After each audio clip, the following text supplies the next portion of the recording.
Sa wala tayong toyo, yung may kalamansi, tsaka sili. Napakasap siguro nito. Kaya tara mga boss, samahan nyo, tayo kakain.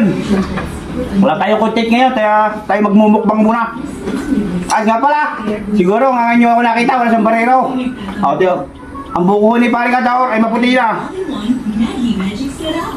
Gulay na mais. Na may dahon ng sili. Malunggay. Ay, wow, wala pa kasarap na rin. Kakamay na, Pare Kadaor. Kami lang yung naghinaw na. Titikman muna natin. Ah, kaya kang gulay na mais, napakasarap sa tanghalian. Wala pagkagana ng gutom na. Pagkatapos na ako maglaba. Ang mga bata ay mamaya lang, may ginagawa. Kaya isa nagbibideo. Shoutout nga pala, siya ay panganay na yan. Pagkabas yung natatakam na, napakasarap ng gulay ko eh. Boss, ako nagluto na rin. Gulay na mais, binili ko sa palengke. Kaya na matinday. Tilapia, pinirito, napakalaki. Iiwan tayo siya. Oh, walang yung taba. Yung pagkakataba ng tilapia rin, sasaw mo din sa toyo, may kalamansi, may sili.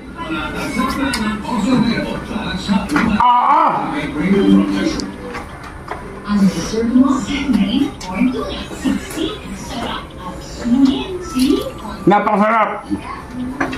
Shoutout nga pala sa mga nanonood dyan. Maalala kayong matakam. Sa mga nakain dyan, ano pang ulam? Tama ko sa kanila eh, gulay at paniritong tilapia. Ito na, pasap ng tilapia. Napakataba. Pakita mo. Oh, ang taba ng tilapia. Kasausaw mo dito ay pagkaanghang. Isasakol ng kaning may gulay na mais.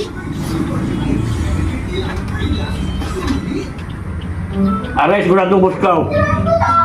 At dadali ka na kamatis. Sariwang kamatis. Sausaw sa tuyaw na manghang. Ay talagang.